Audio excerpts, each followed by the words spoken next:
Hi, and welcome to our continuing series in explaining the PacFrog game that I'm giving to my students to work on.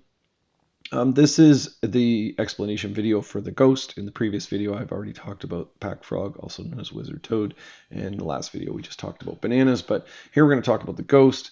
I've got some code here. It's kind of super rough. I apologize. And I've also got some costumes here so that each of the costumes is just a slightly different shade of blue. You can modify that how you will. There's nothing really fancy. This ghost began life as a bat and had ears and wings, and I just deleted them all. So you can probably draw a way better ghost than that.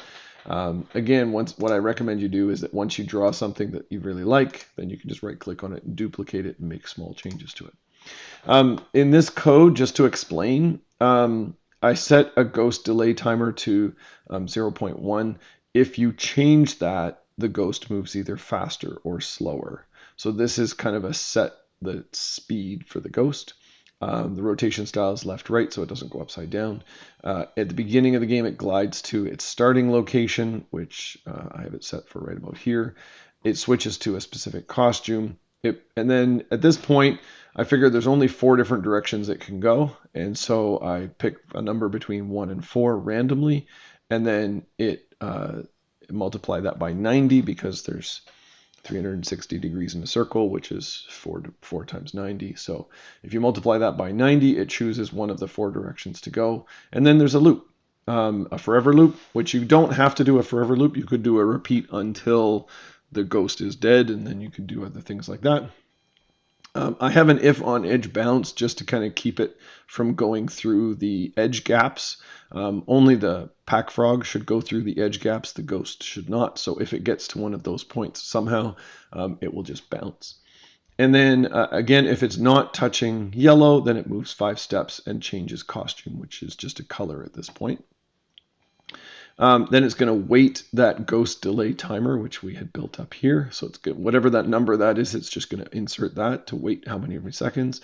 And then it's going to double check again to see if it's touching that. So this time what it's doing is it's checking to see if this moved it too far. And so if it moved it too far, then it's going to move back, change costume, and point in a different random direction. But if it's not touching yellow, then it's going to drop off here. I don't really have anything in the else, so there's all kinds of other things you could have here in the else. Is it touching the frog? Is it doing this? Is it doing that? There's all kinds of things you could put in the else. I don't really have anything. Okay. Now, by the way, if this script looks familiar, it's literally almost exactly the same as our PacFrog script up at the beginning. So if I go to these ones for up and down and left and right, you can see that it's just so similar right here. You're pointing in a direction, you're changing, and then going back. So if I go back to the ghost, if it's not touching yellow, you're moving in whatever direction you're facing, and then there's a little delay, and then if you were touching the wall, then bounce backwards and choose a different direction, and then go.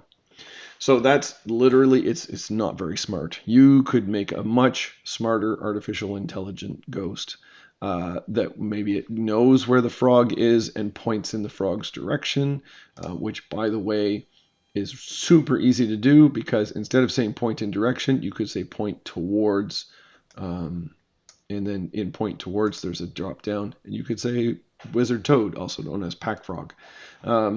So there's a couple of different things you can do, or you can try to figure out if it was to point towards that, and then which way would it go, and so it might create a map or do any number of things. So the ghost needs more costumes, needs more colors, needs all kinds of stuff, and then the code could definitely be added. I do not have any code where the ghost kills the frog. I've never written that. That's something that you're going to have to figure out and invent and try out different things.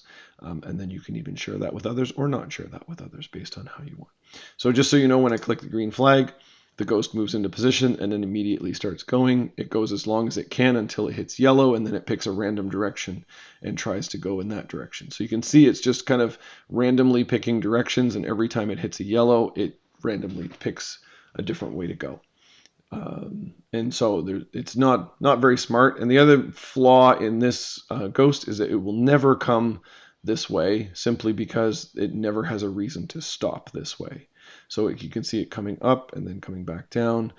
So again, it'll never come this way because it doesn't have a reason to stop at the halfway point and think. So if you want to build into that into your code, you go right ahead. All right, that's it for the ghost.